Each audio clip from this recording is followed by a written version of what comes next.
সুপ্রিয় শিক্ষার্থীবৃন্দ, জাতীয় বিশ্ববিদ্যালয়ের অধীনে করোনাকালীন অনলাইন শিক্ষা কার্যক্রমে তোমাদের সবাইকে স্বাগত জানাচ্ছি।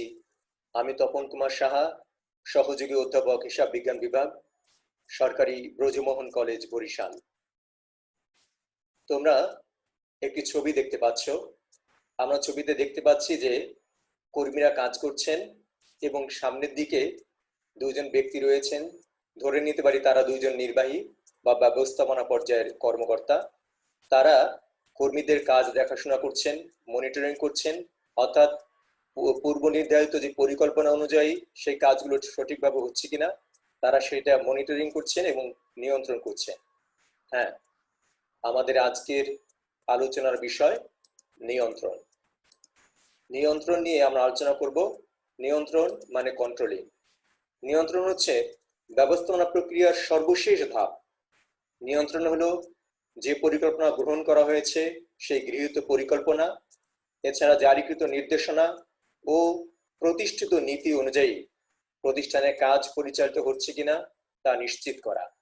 নিয়ন্ত্রণ হচ্ছে ব্যবস্থাপনার এমন একটি হাতিয়ার যার দ্বারা কাজের ভুল ত্রুটি সংশোধনের মাধ্যমে লক্ষ্য অর্জন সম্ভব হয়। এক্ষেত্রে প্রয়োজনীয় পরিকল্পনা ত্রুটি বিচ্যুতি সংশোধন করা সহজ হয়। মূল কথা হলো নিয়ন্ত্রণের মাধ্যমে কি কি কাজ সম্পাদিত হয়েছে তা নির্ধারণ করা হয় এবং কতটুকু কাজ সম্পাদিত হয়েছে তা মূল্যায়ন করা হয় এবং সর্বশেষে সংশোধনমূলক ব্যবস্থা গ্রহণ করা হয় এবং পরিকল্পনা মোতাবেক যাবতীয় কার্য সম্পাদিত হয় এভাবে। তাহলে আমরা বলতে পারি যে ব্যবস্থাপনা প্রক্রিয়ার সর্বশেষ ধাপ নিয়ন্ত্রণ।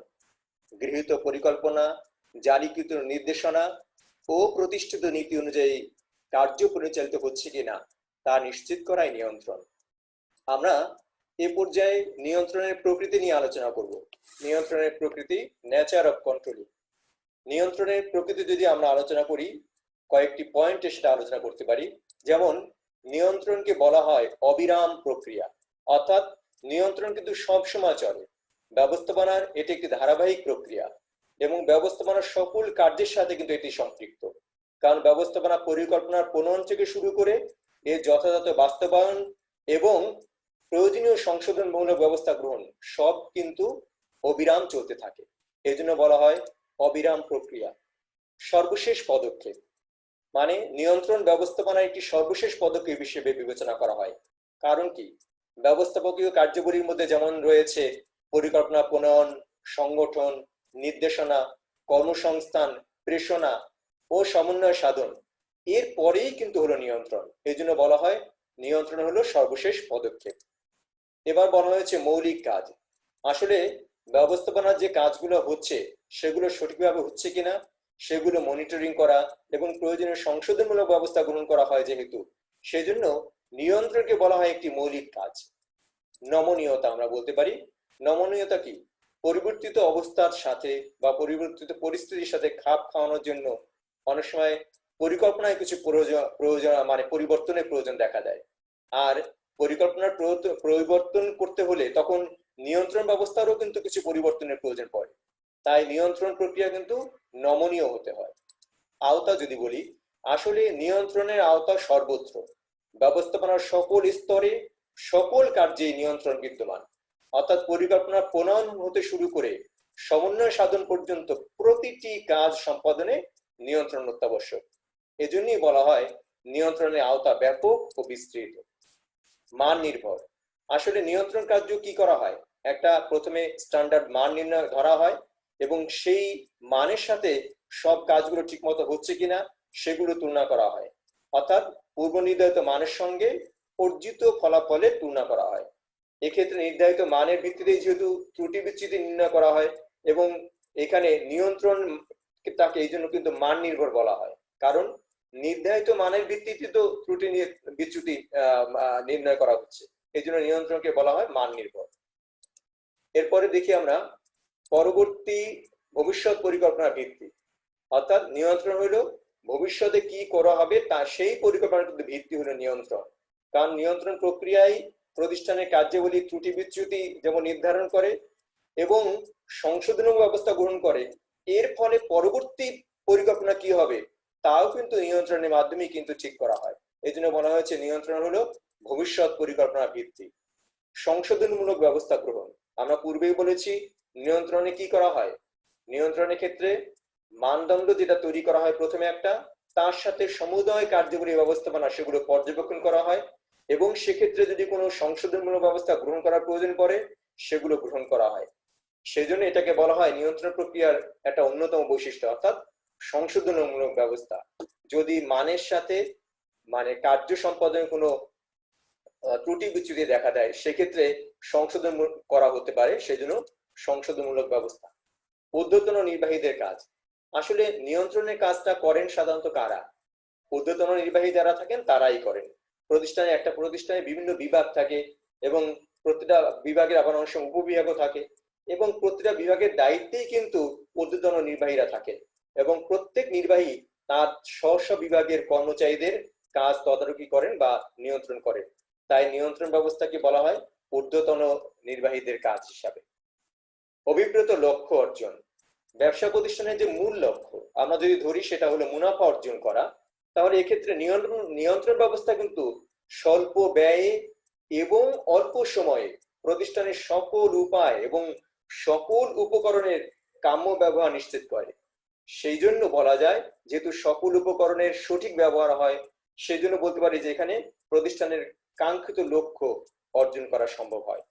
সহজবোধ্যতা, নিয়ন্ত্রণ কার্য কিন্তু সহজবোধ্য হওয়া উচিত, কারণ প্রতিষ্ঠানের কর্মীরা যেন বুঝতে পারে যে তারা যে কাজ করছে সেটা কিভাবে নিয়ন্ত্রণ হতে পারে, তাহলে তারা সেইভাবে তাদের কাজও করতে পারে ঠিক মতো, যে তাদের কোন কাজটা নিয়ন্ত্রণ করা হতে পারে, কোথায় ভুল ত্রুটির সম্ভাবনা আছে, কোনগুলো দেখা হতে পারে নিয়ন্ত্রণ করে, সেগুলো কিন্তু তারা সেইভাবে খেয়াল করতে পারে, সংশোধনও করতে পারে। মিতব্যয়িতা, নিয়ন্ত্রণ ব্যবস্থা প্রবর্তনের ফলে কিন্তু পরিচালনার ব্যয় অনেকটা কমে আসতে পারে, কিন্তু খেয়াল রাখতে হবে নিয়ন্ত্রণ ব্যবস্থা নিতে গিয়ে ব্যয় যেন বেড়ে না যায়। নিয়ন্ত্রণ করা হচ্ছে প্রতিষ্ঠানের অপচয় হ্রাস করার জন্য, কিন্তু যদি এমন হয় সে নিয়ন্ত্রণের পিছনে অনেক খরচ হয়ে যায় তাহলে সেটা কিন্তু সঠিক হবে না। সেজন্য বলা হয়েছে মিতব্যয়িতা নিয়ন্ত্রণের ক্ষেত্রে থাকা উচিত। ইতিবাচক প্রক্রিয়া, নিয়ন্ত্রণ তো করাই হয় ইতিবাচক চিন্তা করে, সেক্ষেত্রে মানে কর্মীদের উপর খবরদারি করা বা তাদেরকে নেতিবাচক কোনো কিছু করার জন্য কিন্তু নিয়ন্ত্রণ করা হয় না। নিয়ন্ত্রণ হলো পূর্ব নির্ধারিত মান অনুযায়ী কার্য সম্পাদন যাতে হয় সেই চিন্তা থেকে, অর্থাৎ পজিটিভ চিন্তা থেকে কিন্তু নিয়ন্ত্রণ করা হচ্ছে। তাহলে এই জন্যই বলা হয়েছে ইতিবাচক প্রক্রিয়া। আমরা নিয়ন্ত্রণের প্রকৃতি দেখলাম, এবার আসি নিয়ন্ত্রণের গুরুত্ব। আসলে একটা প্রতিষ্ঠানে পরিকল্পনা প্রণয়ন থেকে সব কাজ সঠিকভাবে হচ্ছে কিনা সেগুলো নিয়ন্ত্রণ করা কিন্তু খুবই গুরুত্বপূর্ণ। আর নিয়ন্ত্রণ যদি সঠিক না হয় তাহলে প্রতিষ্ঠানের কাজে বিভিন্ন রকম ত্রুটি বিচ্যুতি থেকে যেতে পারে, পরিকল্পনা অনুযায়ী কাজ বাস্তবায়িত নাও হতে পারে, তখন কিন্তু আলটিমেটলি প্রতিষ্ঠানের লক্ষ্য অর্জিত হবে না। সেজন্য আমরা বলি নিয়ন্ত্রণের গুরুত্ব অপরিসীম। প্রথমে আসি পরিকল্পনা বাস্তবায়ন। নিয়ন্ত্রণ করা হচ্ছে কিন্তু যে পরিকল্পনা পূর্ব থেকে তৈরি করা হয়েছে সেই পরিকল্পনা অনুযায়ী কাজ সঠিকভাবে হচ্ছে কিনা, বা কোথাও কোনো বিচ্যুতি দেখা দিল কিনা, কোথাও সংশোধনের প্রয়োজন আছে কিনা, সেগুলো দেখার জন্য কিন্তু নিয়ন্ত্রণ করা হচ্ছে। অতএব বলতে পারি পরিকল্পনা বাস্তবায়নের ক্ষেত্রে নিয়ন্ত্রণের গুরুত্ব অপরিসীম। শৃঙ্খলা বজায় রাখা, একটা প্রতিষ্ঠানের মানে একটা উন্নতির দিকে যেতে হলে, তার লক্ষ্য অর্জন করতে হলে সেখানে কিন্তু শৃঙ্খলার কোনো বিকল্প নেই। যদি শৃঙ্খলা না থাকে, স্বেচ্ছাচারিতা থাকে, বিশৃঙ্খলতা থাকে, তাহলে প্রতিষ্ঠান কিন্তু তার কাঙ্ক্ষিত সাফল্য পেতে পারে না। অতএব নিয়ন্ত্রণ থাকলে প্রতিষ্ঠানের শৃঙ্খলা বজায় রাখা সম্ভব। সেই হিসেবে আমরা বলতে পারি নিয়ন্ত্রণ গুরুত্ব কোনখান থেকে, শৃঙ্খলা বজায় রাখার দিক থেকেও কিন্তু নিয়ন্ত্রণের গুরুত্ব রয়েছে। বিচ্যুতি নির্ধারণ, বিচ্যুতি নির্ধারণ কি? পূর্ব নির্ধারিত একটা মান থাকবে এবং তারপরে যে কার্য সম্পাদন হলো এই দুটোর মধ্যে কোনো পার্থক্য দেখা দিল কিনা, যেটাকে আমরা বলি বিচ্যুতি, সেই বিচ্যুতি নির্ধারণ করতে হবে। যদি বিচ্যুতি খুব বেশি হয়ে যায় তখন সেটা প্রতিষ্ঠানের জন্য কাঙ্ক্ষিত নাও হতে পারে। সেক্ষেত্রে মানে কত কম বিচ্যুতি রাখা যায়, অর্থাৎ পূর্ব নির্ধারিত মানের সাথে বা কার্য সম্পাদনের কত কম মানে বিচ্যুতি রাখা যায় সেটা চেষ্টা করা হয়। সেজন্য বলা হচ্ছে বিচ্যুতি নির্ধারণের জন্য নিয়ন্ত্রণের গুরুত্ব রয়েছে। সংশোধনমূলক ব্যবস্থা গ্রহণ, আমরা একটু আগে বললাম বিচ্যুতি নির্ধারণ। বিচ্যুতি নির্ধারণ করার পরে কি করতে হবে? নির্ধারণ করার পরে আমাদেরকে সেই অনুযায়ী সংশোধনমূলক ব্যবস্থা গ্রহণ করতে হবে। অর্থাৎ কোথায় কোথায় বিচ্যুতি আছে, তাহলে সেই বিচ্যুতিগুলো কিভাবে মানে মিনিমাইজ করতে হবে, করে আমাদের পরিকল্পনায় কোনো সংশোধন করতে হবে কিনা, অর্থাৎ পূর্বে যে পরিকল্পনা করা হয়েছিল সেখানে কোনো সংশোধনের প্রয়োজন আছে কিনা, থাকলে সেই সংশোধনমূলক ব্যবস্থা গ্রহণ করতে হবে। এরপরে আসি সমন্বয় সাধন। একটা প্রতিষ্ঠানে বিভিন্ন বিভাগ থাকে, আবার উপবিভাগ থাকে, এবং বিভিন্ন বিভাগ উপবিভাগে কিন্তু অনেক কর্মীরা কাজ করে। এই সবার মধ্যে কাজের মধ্যে সমন্বয় রাখা দরকার। সবার কাজে যেন সমন্বয় থাকে, যদি তাহলে প্রতিষ্ঠানের অগ্রগতি হবে, প্রতিষ্ঠান তার উন্নতির দিকে যাবে। আর না হলে কিন্তু প্রতিষ্ঠানের উন্নতি হবে না। অতএব সেক্ষেত্রে সমন্বয়টা ঠিক মতো হচ্ছে কিনা সেটাও নিয়ন্ত্রণ করা দরকার। এই ক্ষেত্রেও নিয়ন্ত্রণের গুরুত্ব আমরা বুঝতে পারছি। দায়িত্ব কর্তব্য বন্টন নিয়ন্ত্রণ করা হচ্ছে কি, নিয়ন্ত্রণের মাধ্যমে কি করা হয়, অর্থাৎ আমি তো দায়িত্ব একজনের কাছ থেকে আরেকজন হস্তান্তর করা হলো, ঊর্ধ্বতন কর্তৃপক্ষ তার কিছু দায়িত্ব আরেকজনকে দিলেন, তাহলে এই যে দায়িত্ব অর্পণ করা হলো, কর্তব্য বন্টন করা হলো, সেক্ষেত্রে এই দায়িত্ব কর্তব্য বন্টনের ফলে কাজে কোনো ত্রুটি বিচ্যুতি হলো কিনা, যার উপরে নতুন করে দায়িত্ব দেওয়া হলো, যার উপরে কর্তৃত্ব দেওয়া হলো, সেক্ষেত্রে সেইখানে আমাদের মানে কোনো পার্থক্য দেখা দিচ্ছে কিনা বা সেখানে কোনো বিচ্যুতি দেখা দিল কিনা, সেগুলো জানার জন্য আমাদের নিয়ন্ত্রণ প্রয়োজন রয়েছে। এরপর আমরা চলে আসি সময়, শ্রম এবং আর্থিক অপচয় হ্রাস। হ্যাঁ, নিয়ন্ত্রণ ব্যবস্থায় যেহেতু একটা আদর্শ মান থাকে, সেই আদর্শ মানের সাথেই কিন্তু আমাদের তুলনা করা হয়, অর্থাৎ শ্রমিক কর্মীরা তাদের উপর অর্পিত দায়িত্ব মানে সঠিক মনোযোগের সাথে পালন করছে কিনা এগুলো দেখা হয়, এবং চিন্তা করা হয় যে নির্ধারিত মান এবং সময়ের মধ্যে নির্ধারিত মান অর্জিত হচ্ছে কিনা, এবং যে সময় নির্ধারিত রয়েছে সেই সময়ের মধ্যে কাজ সম্পাদিত হচ্ছে কিনা, সেগুলো মানে যেহেতু সেই বিষয়গুলো মনিটরিং করা হচ্ছে, সেই বিষয়টা নিয়ন্ত্রণ করা হচ্ছে, এর ফলে সময় মানে অপচয় কম হয়, শ্রমের অপচয় কম হয়, কারণ কর্মীরা সঠিকভাবে কাজ করে, এবং আর্থিক অপচয়ও কম হয়। প্রতারণা প্রলোভন দূরীকরণ। আর নিয়ন্ত্রণ থাকলে কি হয়, কর্মীদের মধ্যে যদি কোনো রকম কাজে ফাঁকি দেওয়ার প্রবণতা থাকে, অথবা তাদের যদি কোনো অসৎ মানে উদ্দেশ্য থাকে, এখান থেকে কোনো অসৎ সুবিধা নেওয়ার চিন্তা ভাবনা থাকে, সেই সমস্যাগুলো সেই ক্ষেত্রে কিন্তু দূরীকরণ করা সম্ভব হয় নিয়ন্ত্রণ থাকলে পরে। কর্মীরা বা যে কেউ এখান থেকে কোনো প্রতারণা বা প্রলোভনের সুযোগ নিতে পারে না। নির্বাহীদের দায়িত্ব পালনের সহায়তা। নির্বাহীরা তাদের দায়িত্ব অধস্তনদের উপর কিছুটা অর্পণ করেন, এবং সেই ক্ষেত্রে অর্পণ করার পরে সেই দায়িত্ব তারা সঠিকভাবে পালন করছে কিনা সেটা নিয়ন্ত্রণ করা দরকার। এই জন্য নিয়ন্ত্রণের গুরুত্ব আমরা এখানে বুঝতে পারছি। যদি সঠিকভাবে তারা দায়িত্ব পালন না করে, তাহলে আলটিমেটলি নির্বাহীদের দায়িত্ব কিন্তু সঠিকভাবে পালিত হলো না। অর্থাৎ নির্বাহীদের পক্ষেই যেহেতু আরেকজনকে দায়িত্ব দেওয়া হচ্ছে, তাদের দায়িত্বটা যদি সঠিকভাবে পালিত হয়, তাহলে আমরা বলতে পারি যে নির্বাহীদের দায়িত্ব সঠিকভাবে পালিত হচ্ছে। সেই ক্ষেত্রে বলা হচ্ছে নির্বাহীদের দায়িত্ব পালনে সহায়তা। নতুন পরিকল্পনা উন্নয়ন।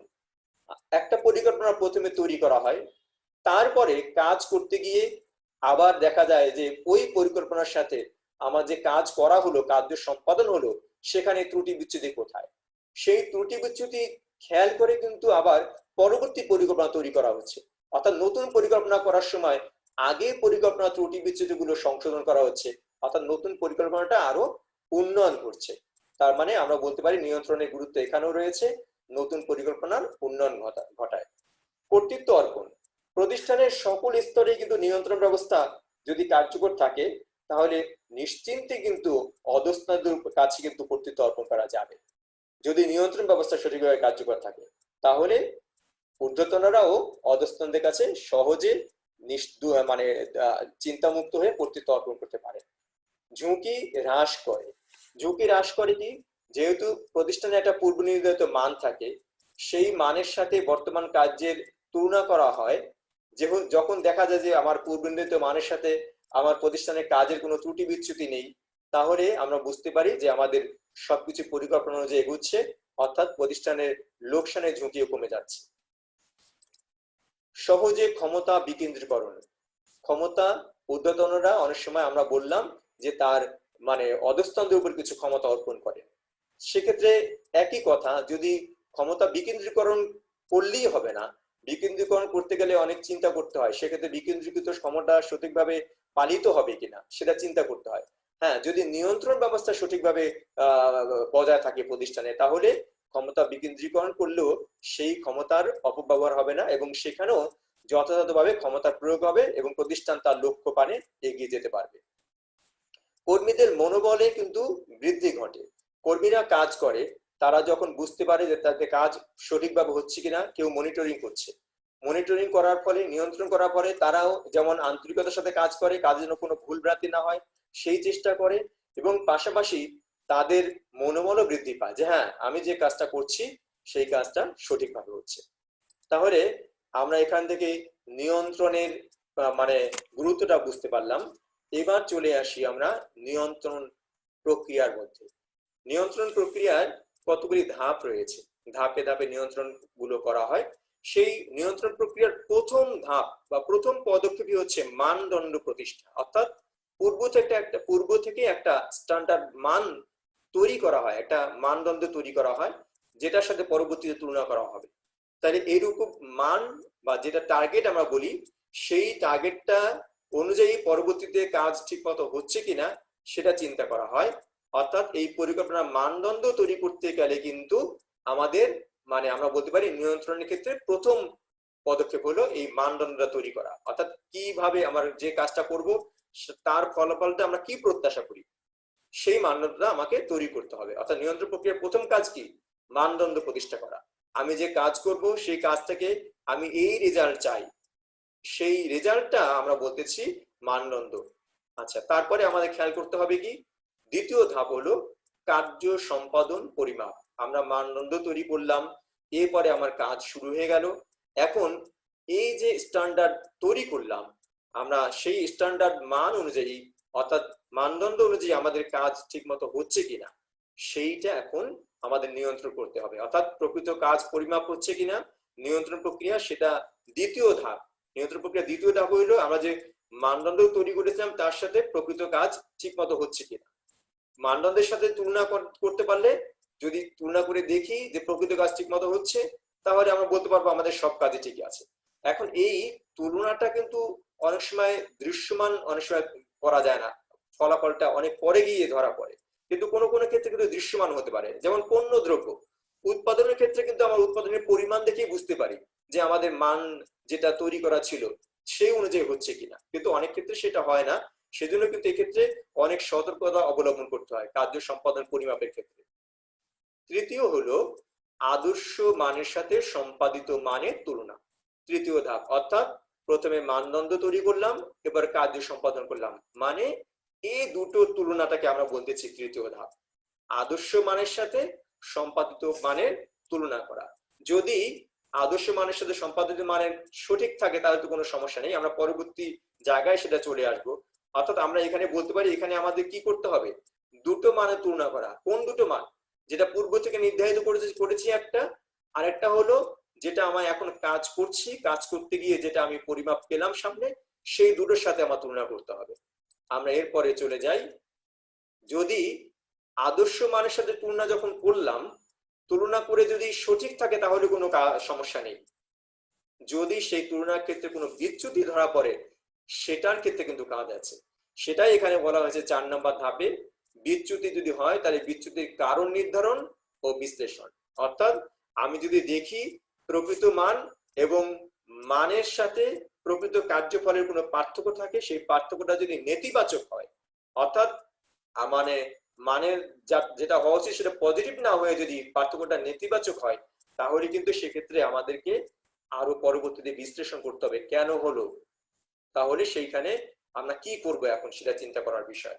এখন এই এর পরবর্তীতে আমরা চলে আসবো, যদি পার্থক্য হয়ে থাকে সেই পার্থক্য কি কি ভাবে পার্থক্যটা আমরা চিন্তা করতে হবে, বিচ্যুতিটা কি কি ভাবে হতে পারে। যেমন বিচ্যুতির কারণ প্রথমে খেয়াল করব, অর্থাৎ পার্থক্যের কারণটা কি সেটা জানবো প্রথমে, তারপর জানবো পার্থক্যের প্রভাবটা কি আমার প্রতিষ্ঠানের উপরে, যে পার্থক্য বা যে বিচ্যুতি হয়েছে তার প্রভাবটা কি, এবং পার্থক্যের মাত্রাটা কতটুকু, সেটা কি খুব বেশি মাত্রায় না খুব কম মাত্রায়, খুব সামান্য, সেই মাত্রাটা করতে হবে। অর্থাৎ এই সবকিছু বিশ্লেষণ করতে হবে। প্রথমত হলো বিচ্যুতি বা পার্থক্যের কারণটা নির্ধারণ করব, তারপরে সেগুলো বিশ্লেষণ করব, অর্থাৎ সেই পার্থক্যের কারণটা কি, সেই পার্থক্যের প্রভাবটা কতটুকু, পার্থক্যের মাত্রাটা কি, এটা আমরা নির্ণয় করব।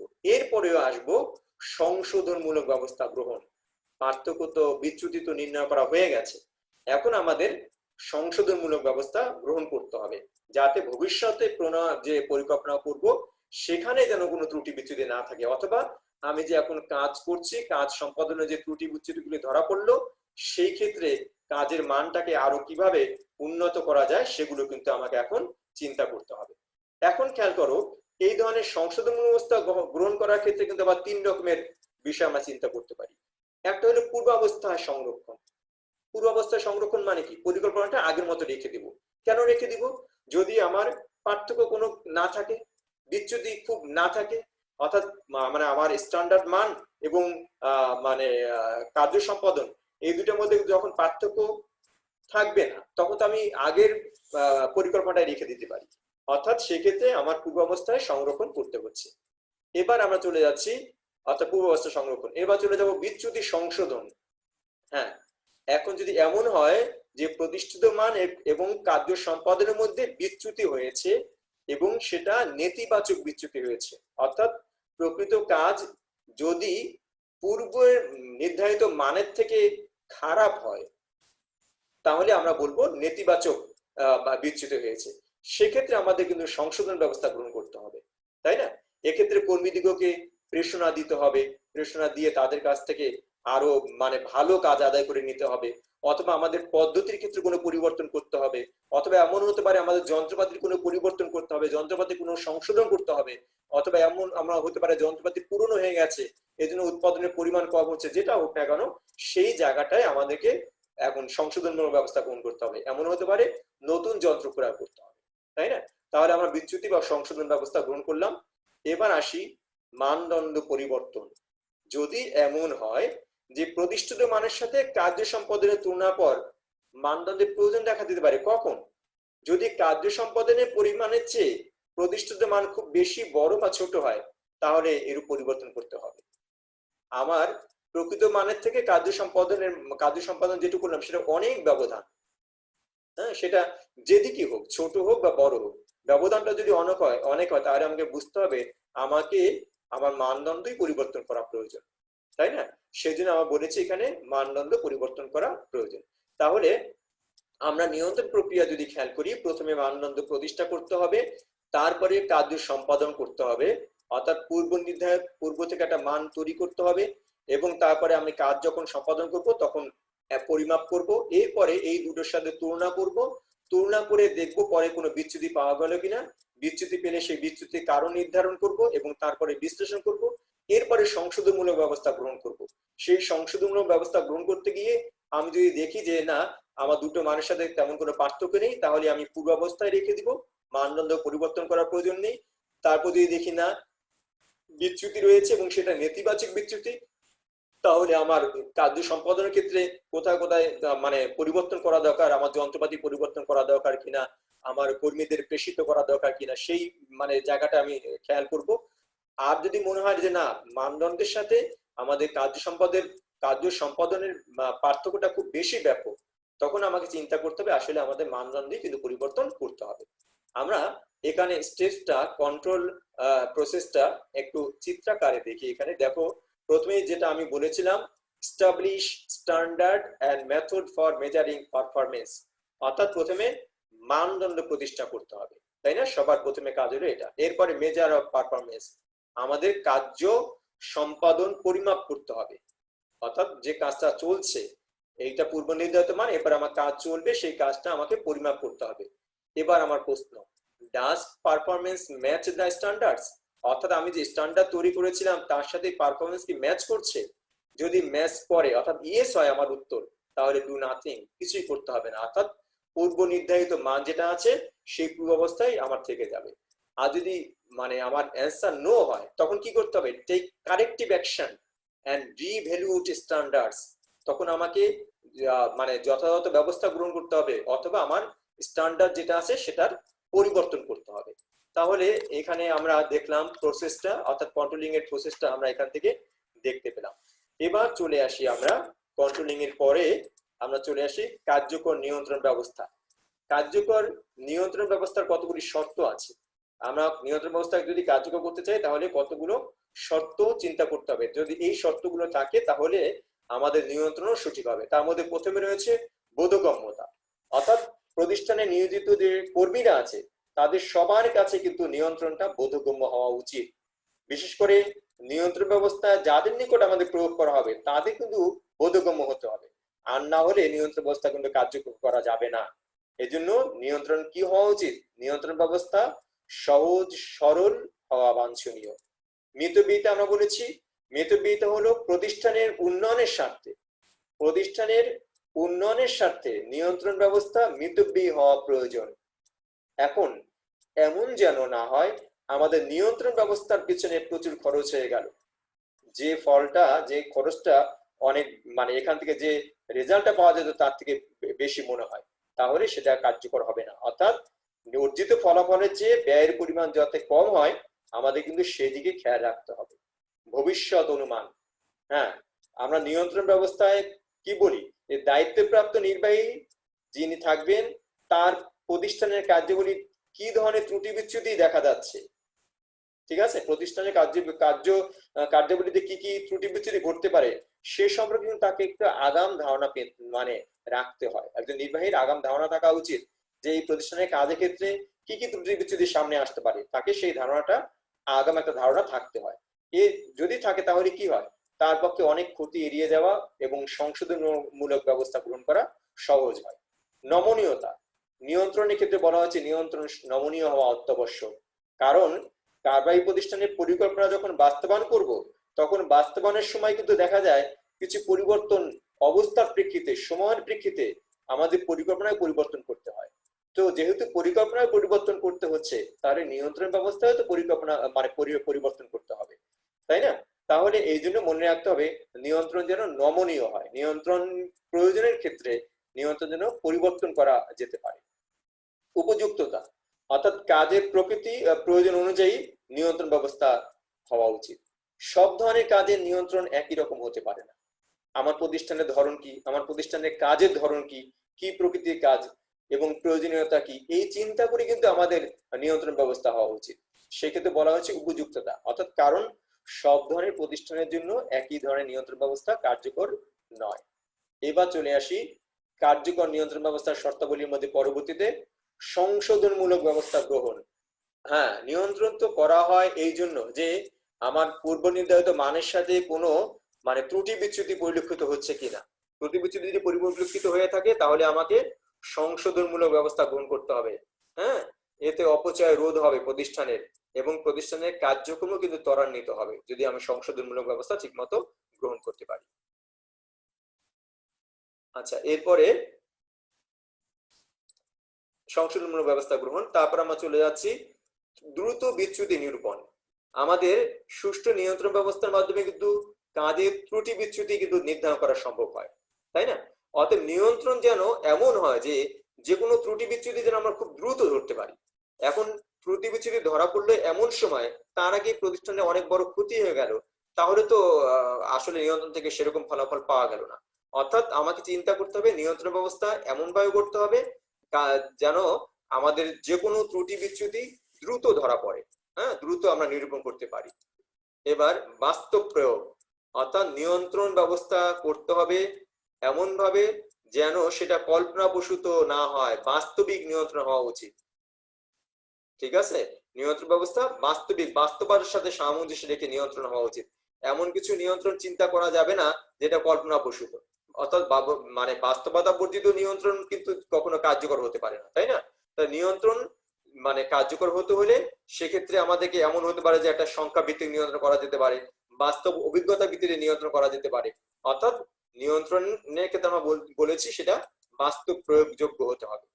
সংগঠন প্রকৃতির প্রতিফলন, অর্থাৎ সব ধরনের সংগঠন এক না। সংগঠন প্রক্রিয়ায় যে সংগঠন কাঠামো থাকে সেই প্রকৃতির সাথে সামঞ্জস্যপূর্ণ হতে হবে নিয়ন্ত্রণটা। অর্থাৎ সংগঠন কাঠামোতে প্রতিষ্ঠানের নিয়োজিত কর্মী যারা রয়েছে তাদের কার্যাবলী সমন্বয়ের দিকটা যেভাবে নির্দেশ করা আছে সেই নির্দেশিত সমন্বয় অনুযায়ী আমাদের সবকিছু হচ্ছে কিনা সেটা নিয়ন্ত্রণ করতে হবে, অর্থাৎ সংগঠন প্রকৃতির প্রতিফলন করতে হবে। জটিল ও গুরুত্বপূর্ণ দিক, নিয়ন্ত্রণ ব্যবস্থায় কিন্তু প্রতিষ্ঠানের সকল কার্যাবলীর নিয়ন্ত্রণ করতে হয় এমনকি জটিল যদি হয় কোনো বিষয়, হ্যাঁ, বা অধিক গুরুত্বপূর্ণ যে বিষয়, সেখানে নিয়ন্ত্রণ কিন্তু আরো বেশি জোরালো হওয়া উচিত। যে কাজটা মনে হয় খুব জটিল বা যে কাজটা প্রতিষ্ঠানের জন্য অনেক গুরুত্বপূর্ণ, সেদিকে কিন্তু অনেক নিয়ন্ত্রণ, আরো জোরালো নিয়ন্ত্রণ হওয়া উচিত। কারণ অনেক সময় ব্যবস্থাপনার পক্ষে সব দিকে খেয়াল করা সম্ভব হয় না। অতএব সেক্ষেত্রে তাকে এক্ষেত্রে মানে প্রায়োরিটি ঠিক করা হতে পারে, জটিল বিষয়গুলো বা গুরুত্বপূর্ণ বিষয়গুলো গুরুত্ব সহকারে নিয়ন্ত্রণ করতে হবে।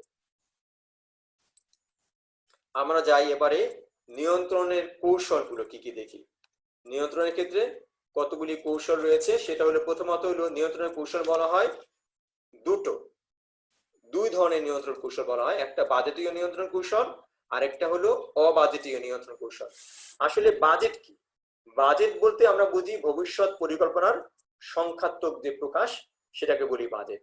আর নিয়ন্ত্রণ কি? নিয়ন্ত্রণ হলো পরিকল্পনা, নির্দেশনা এবং প্রতিষ্ঠানের নীতি মোতাবেক প্রতিষ্ঠানের কাজ ঠিকমতো হচ্ছে কিনা সেটা পর্যবেক্ষণ করা এবং প্রয়োজনীয় ক্ষেত্রে সংশোধনমূলক ব্যবস্থা গ্রহণ করা, তাই তো? তাই সংখ্যাত্মক পরিকল্পনা যেটা থাকে, সেই পরিকল্পনার আলোকে প্রতিষ্ঠানের কার্যাবলী বিশ্লেষণ করা ও মূল্যায়ন করা এবং ওই পরিকল্পনা মোতাবেক যদি কোনো বিচ্যুতি ঘটে, তাহলে প্রয়োজনীয় সংশোধনমূলক ব্যবস্থা গ্রহণ করাটাকে আমরা বলেছি বাজেটীয় নিয়ন্ত্রণ। বাজেটকে সামনে রেখে কাজের ফলাফল যাচাই করাটাকে আমরা বলবো বাজেটীয় নিয়ন্ত্রণ। এজন্য প্রতিষ্ঠানে বিভিন্ন প্রকার বাজেট কিন্তু প্রণয়ন করতে হয়। যেমন আমরা বলি মূলধন বাজেট, আয় ব্যয় বাজেট, বিক্রয় বাজেট, নগদান বাজেট, উৎপাদন বাজেট, উৎপাদন তারপরে সার্বিক বাজেট, স্থির বাজেট, পরিবর্তনশীল বাজেট, এরকম অনেক বাজেট থাকে, তাই না? অর্থাৎ বাজেট থাকলে কি হয়, ওই বাজেটীয় মান সংখ্যার ভিত্তিতে আমাদের কাজ ঠিক মতো সম্পাদিত হচ্ছে কিনা সেগুলো তুলনা করা যায়। এবার আসি অবাজেটীয়। অবাজেটীয় নিয়ন্ত্রণ কৌশল, অর্থাৎ বাজেটের সাথে সম্পৃক্ত নয়, বাজেটের সাথে সংশ্লিষ্ট নয়, হ্যাঁ, সেরকম আমরা নিয়ন্ত্রণটাকে বলতেছি, নিয়ন্ত্রণ সিস্টেমটাকে বলতেছি অবাজেটীয় নিয়ন্ত্রণ, বা যেটাকে বলা যেতে পারে সনাতন অবাজেটীয় নিয়ন্ত্রণও বলা যেতে পারে। তার মধ্যে আমরা কয়েকটা কৌশল উল্লেখ করি। প্রথমে হলো পরিসংখ্যানগত উপাত্ত। পরিসংখ্যানগত উপাত্ত মানে এখানে কিন্তু মানে বড় বড় প্রতিষ্ঠানের ক্ষেত্রে কিন্তু পরিসংখ্যানগত উপাত্তের মাধ্যমে তথ্য বিশ্লেষণ করা হয়।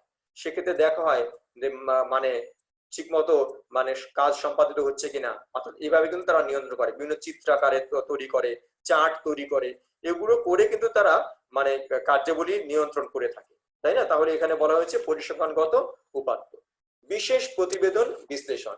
অনেক সময় প্রতিষ্ঠান কোনো জরুরি বিষয় নিয়ে বা বিশেষ কোনো বিষয় নিয়ে তারা কি করে, অভিজ্ঞ এবং বিশেষজ্ঞ ব্যক্তিদের দ্বারা একটা কমিটি করে দিতে পারে, বা অভিজ্ঞ বা কোনো বিশেষজ্ঞ ব্যক্তির উপর দায়িত্ব দিতে পারে যে তোমরা এই বিষয়টা যেহেতু একটু জটিল বা এই বিষয়টা যেহেতু একটি জরুরি বিষয়, তোমরা এই সম্বন্ধে একটা প্রতিবেদন তৈরি করে আমাদের কাছে সাবমিট করো।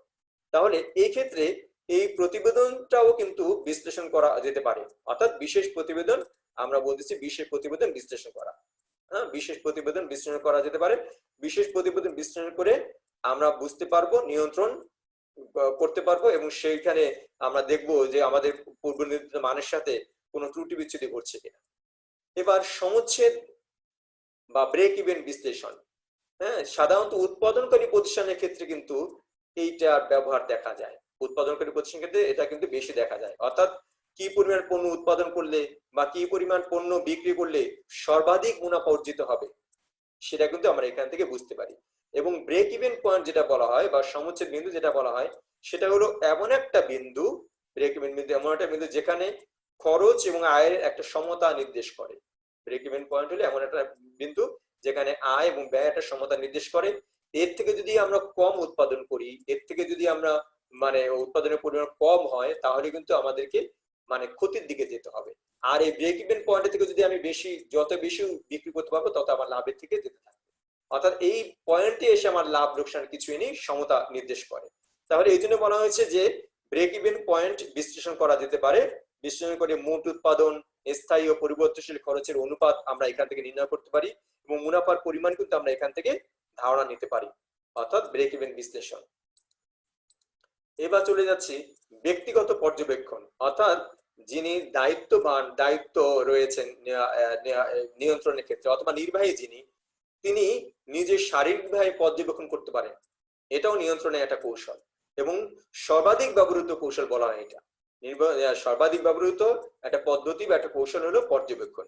নিয়ন্ত্রণের এই পর্যায়ে কি করেন, দায়িত্বপ্রাপ্ত ব্যবস্থাপক যারা, তারা সরজমিনে কাজের এলাকা পরিদর্শন করেন, পর্যবেক্ষণ করেন, এবং তারা অধীনস্থ যারা থাকেন তাদের কাজের ত্রুটি বিচ্যুতি যা কি কি আছে সেগুলো তারা বুঝিয়ে দেন, এবং তারা প্রয়োজনীয় সংশোধন যেটা করা দরকার সেগুলো সাথে সাথে গ্রহণ করে, তাদেরকে সেভাবে করে দেন। তাহলে এটা ব্যক্তিগত পর্যবেক্ষণ আমরা বলতে পারি। অভ্যন্তরীণ নিরীক্ষা, এটা সাধারণত আমরা দেখি হিসাবের ক্ষেত্রে এটা বেশি হয়, হ্যাঁ, বা আর্থিক হিসাবের ক্ষেত্রে কিন্তু অভ্যন্তরীণ নিরীক্ষাটা যদি হয়, তাহলে অভ্যন্তরীণ নিরীক্ষা হলে ভুল ত্রুটি কিন্তু সাথে সাথে ধরা পড়ে যায়। কোনো জাল জুয়াচুরি ভুল ত্রুটি যদি হয়ে থাকে সেগুলো কিন্তু মানে সাথে সাথে ধরা পড়ে যাচ্ছে, অর্থাৎ পূর্ব থেকে অনেক আগের থেকেই আমরা বিষয়গুলো আন্দাজ করতে পারছি। এর ফলে প্রতিষ্ঠান অনেক সময় অনেক বড় ক্ষতির হাত থেকে কিন্তু রেহাই পায়, তাই না? এই জন্য বলা হয় অভ্যন্তরীণ নিরীক্ষা ব্যবস্থা, অর্থাৎ প্রতিষ্ঠানের হিসাব পত্রাদি যেগুলো থাকে সেগুলো নিরীক্ষা যেন প্রতিষ্ঠানের অভ্যন্তর থেকে নিরীক্ষা করা হয়।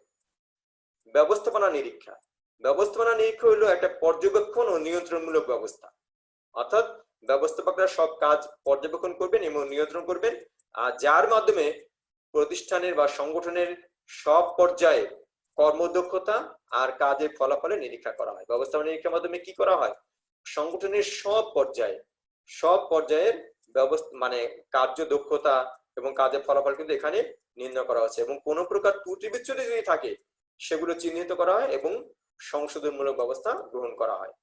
সংখ্যাত্মক উপাত্ত বিশ্লেষণ, হ্যাঁ, আমরা বলতে পারি যে সংখ্যার মাধ্যমে, অর্থাৎ বিভিন্ন তথ্য উপাত্ত সংগ্রহ করে সেগুলো বিশ্লেষণের মাধ্যমে ত্রুটি বিচ্যুতি নির্ধারণ করা যায়, জানা যায়, এবং তার প্রেক্ষিতে সংশোধনমূলক ব্যবস্থা গ্রহণ করা যায়।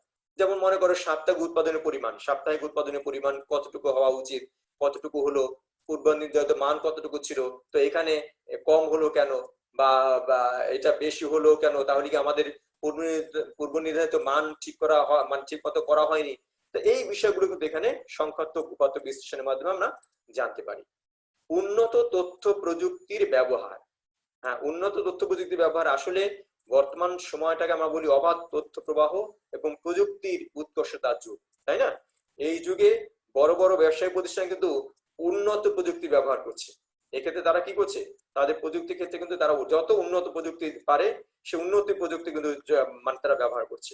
এবার তারা উন্নত প্রযুক্তির মাধ্যমে তথ্য সংগ্রহ করে, সেগুলো বিশ্লেষণ করে, এবং তারপরে কিন্তু ভুল ত্রুটি হওয়ার সম্ভাবনাও কমে যায়, ভুল ত্রুটি খুব দ্রুত ধরা পড়ে যাচ্ছে। তাহলে আমরা বলতে পারি নিয়ন্ত্রণের একটা কৌশল হতে পারে উন্নত তথ্য প্রযুক্তি যদি আমরা ব্যবহার করি, তাহলে আমাদের যে কোনো ভুল ত্রুটি আমরা তথ্য প্রযুক্তির মাধ্যমে খুব দ্রুত ধরে ফেলতে পারবো। অনুপাত বিশ্লেষণ, আসলে প্রতিষ্ঠানের যে আর্থিক বিবরণী আছে, প্রতিষ্ঠানের সেই আর্থিক বিবরণীগুলোর বিভিন্ন তথ্য কিন্তু অনুপাত বিশ্লেষণের মাধ্যমে আমরা যাচাই করতে পারি। বিশেষ করে আয় বিবরণী, উদ্ধৃতপত্র, এখানে যে তথ্যগুলো রয়েছে সেইগুলোর ক্ষেত্রে কিন্তু আমরা অনুপাতের মাধ্যমে আমরা অনেক কিছু জানতে পারি। যেমন আমরা ধরি চলতি অনুপাত, এখান থেকে আমরা জানতে পারি যে আমাদের চলতি দায় পরিশোধ করার সক্ষমতা কতটুকু রয়েছে, কি পরিমাণ চলতি সম্পদ রয়েছে চলতি দায়ের বিপরীতে আমাদের চলতি দায় পরিশোধ করার মতো। আবার এসিড টেস্ট অনুপাত নির্ণয় করতে পারি, নিট মুনাফার অনুপাত আমরা নির্ণয় করতে পারি, ঋণ মূলধন অনুপাত নির্ণয় করতে পারি, মোট লাভ অনুপাত নির্ণয় করতে পারি, নিট লাভ অনুপাত নির্ণয় করতে পারি। তাহলে এভাবে বিভিন্ন লাভ অনুপাত বা বিভিন্ন অনুপাত নির্ণয় করতে পারি আমরা। তারপরেও এইটাও কিন্তু এক ধরনের নিয়ন্ত্রণ, এর মাধ্যমে কিন্তু নিয়ন্ত্রণ হতে পারে। এবার আসি আমরা আর্থিক বিবরণী।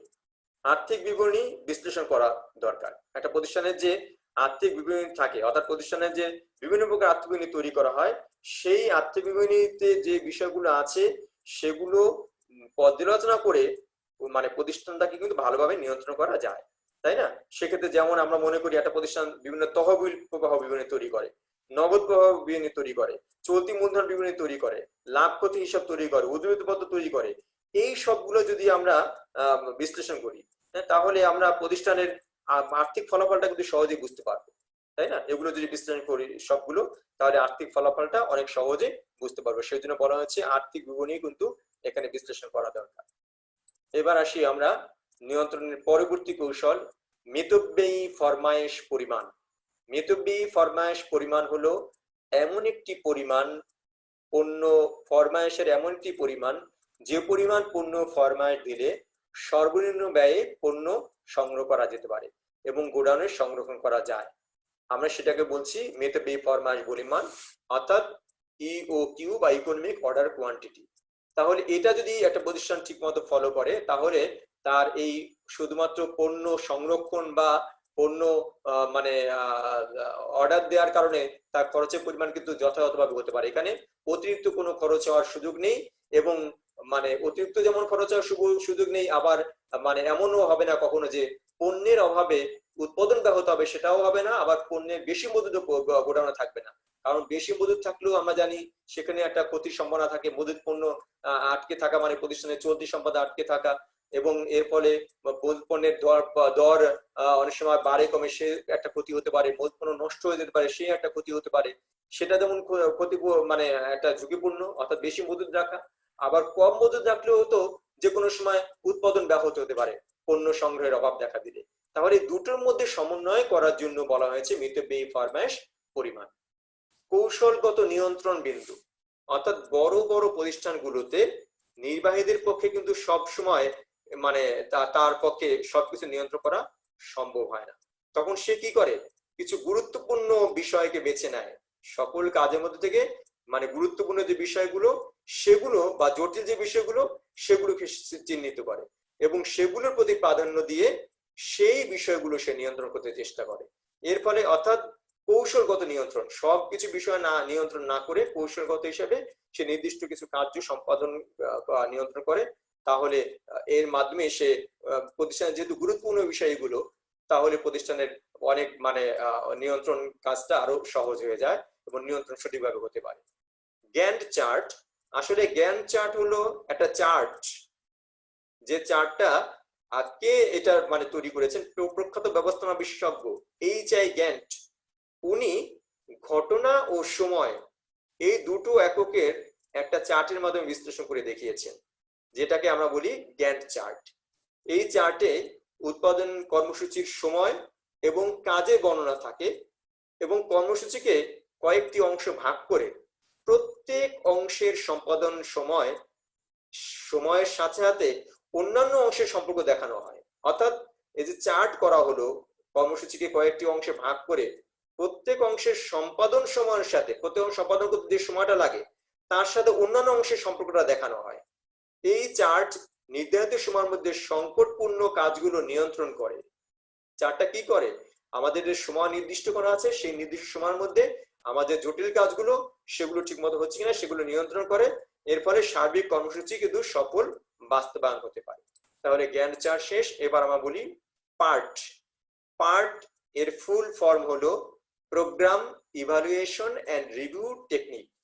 Programme evaluation and review technique, এটাকে বলে পার্ট। পার্ট হলো কার্যাবলী নিয়ন্ত্রণের একটা অত্যাধুনিক প্রযুক্তি নির্ভর কিন্তু কৌশল। এটাকে বলা হয় অত্যাধুনিক প্রযুক্তি নির্ভর একটা কৌশল পার্ট।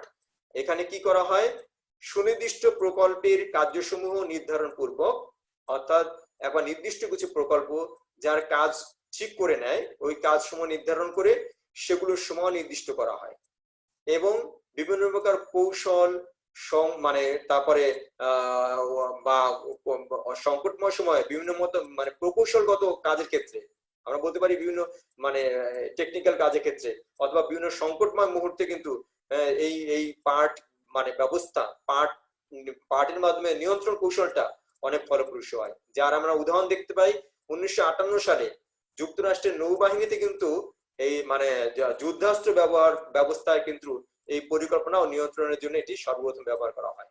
1958 সালে যুক্তরাষ্ট্রের নৌবাহিনীর নিয়ন্ত্রিত যে যুদ্ধাস্ত্র তার ব্যবস্থাপনার জন্য এবং পরিকল্পনা নিয়ন্ত্রণের জন্য কিন্তু এই পার্ট ব্যবস্থা প্রথম মানে ব্যবহার করা হয়েছিল। তাহলে এই হলো আমাদের নিয়ন্ত্রণের কৌশল সমূহ। আমরা এরপরে দেখি সংকটপূর্ণ পথ পদ্ধতি।